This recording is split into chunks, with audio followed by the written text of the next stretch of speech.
I'm Anna. I'm Shannon. I'm Jessica. I'm Abby. I'm Brett.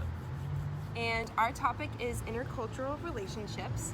I'm personally talking in my paper about a Jewish and a Christian marriage. I'm talking about intercultural friendships between white and Asian people.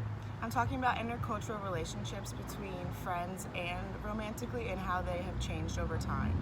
I'm talking about intercultural relationships in school systems.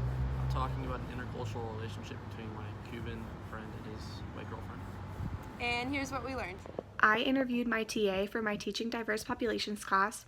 She lived in China for most of her life, and then she moved to the United States for school, so I knew she would have a lot of insight on relationships with Asian people as well as white people. One thing that she said she noticed is that white people and just Americans in general are more individualist and like to do things by themselves, while Asian people are more collectivist and they like to do things as a group, and family is the most important thing to them. During my interview with my Cuban roommate about his relationship with his white girlfriend, we talked about a few things.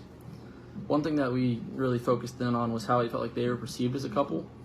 He felt like they're perceived pretty positively, like wherever they go.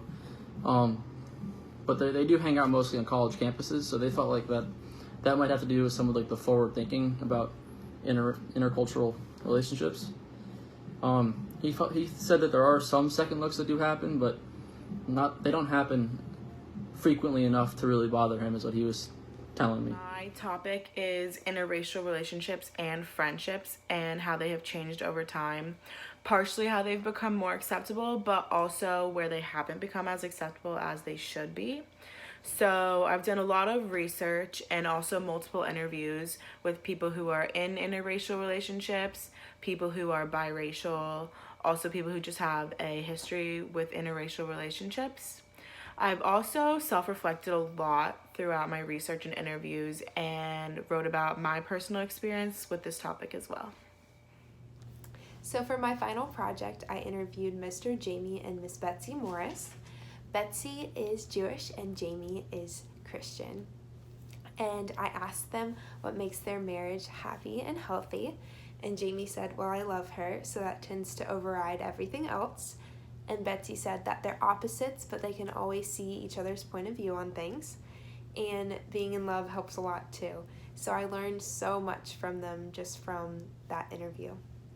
I interviewed 3 different individuals from Spain, Canada, and London, and they all came to America at different points in their educational careers. One came in kindergarten, one came at the end of middle school, and the other one came their freshman year of college.